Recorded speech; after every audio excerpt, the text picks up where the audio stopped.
पाकिस्तान का दोस्तों अहम तरीन सवाल आज का ये है कि क्या पीपल्स पार्टी और पीटीआई मिलकर काम कर सकते हैं। हाँ, बिल्कुल मिलकर काम कर सकते हैं। हमारा पॉइंट ऑफ व्यू ये नहीं है कि अभी मिलकर हुकूमत को गिराना शुरू कर दें, नहीं, सियासी तौर पे एक दूसरे के साथ तो बैठें। सबसे पहले पीपल्स पार्टी और पीटीआई को पंजाब में मिलकर काम करना सीखना चाहिए। बल्दियाती इलेक्शन आने वाले हैं, जरूरी है ये दोनों पार्टियां पंजाब में अपोजिशन में हैं। अब पीपल्स पार्टी को पंजाब में गवर्नमेंट का हिस्सा जाहिर करना खुद को छोड़ देना चाहिए। एक दूसरे के साथ मिलकर बैठे, बल्दियाती इलेक्शन की तैयारी करें और बल्दियात में एक दूसरे के साथ खड़े होने की कोशिश करें। जहां जहां मुमकिन हो एक दूसरे से ताउन करें, जहां मुमकिन ना हो ना करें।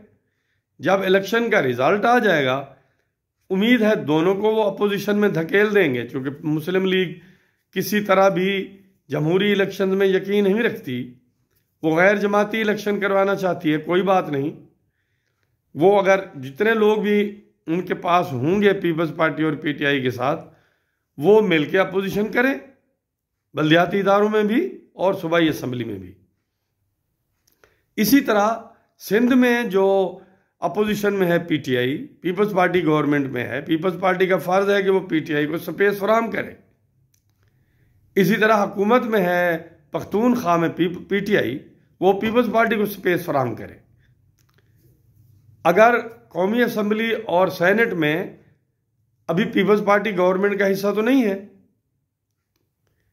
अगर मुस्लिम लीग के पास अक्सरियत तो मिल गई है, आईनी तरामीम भी हो गई हैं, आर्मी चीफ साहब भी चीफ ऑफ डिफेंस फोर्सेस बन गए हैं, और वो ये क्या चाहते हैं, सब कुछ तो उनके हाथ में है।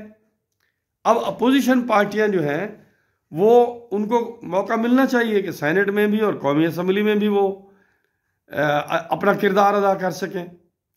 इमरान खान साहब जेल में हैं, उनके खिलाफ केसेस हैं, वो चल रहे हैं, अपने वक्त पे उनके फैसले भी हो जाएंगे।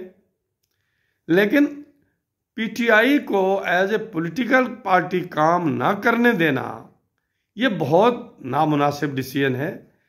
इससे जमहूरियत को नुकसान पहुंचेगा, जमहूरी अक़दार को नुकसान पहुंचेगा और अल्टीमेटली मुस्लिम लीग नवाज को भी नुकसान पहुंचेगा।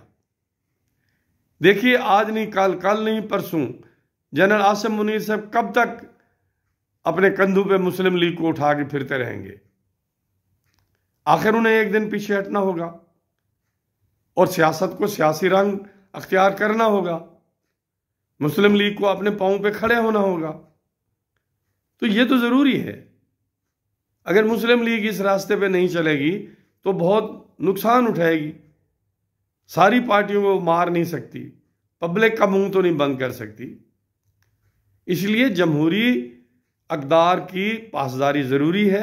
हम पीपल्स पार्टी पीटीआई से कहेंगे कि वो पंजाब में मिलके काम करें और जमहूरियत को तक़वियत दें और हुकूमत को चैलेंज करें, ताकि वो अवाम के बारे में सोचे। हुकूमत जो सलूक कर रही है अवाम के साथ, रोड्स के ऊपर, मार्केट्स में, जिस तरह लोगों को जॉब से निकाल रही है, जिस तरह हेल्थ और एजुकेशन को ख़त्म कर रही है, जिस तरह लाइसेंस के नाम पे और व्हीकल ऑर्डिनेंस के नाम पे जो सलूक हुआ है लोगों के साथ, अगर आप नहीं आवाज़ उठाएंगे तो कब उठाएंगे। और इन दोनों पार्टियों को मिलकर हमारे सराय की सूबे के ऊपर भी बात करनी चाहिए। अगर बैठेंगे, बात करेंगे तो कोई नतायज निकलेंगे। Thank you very much.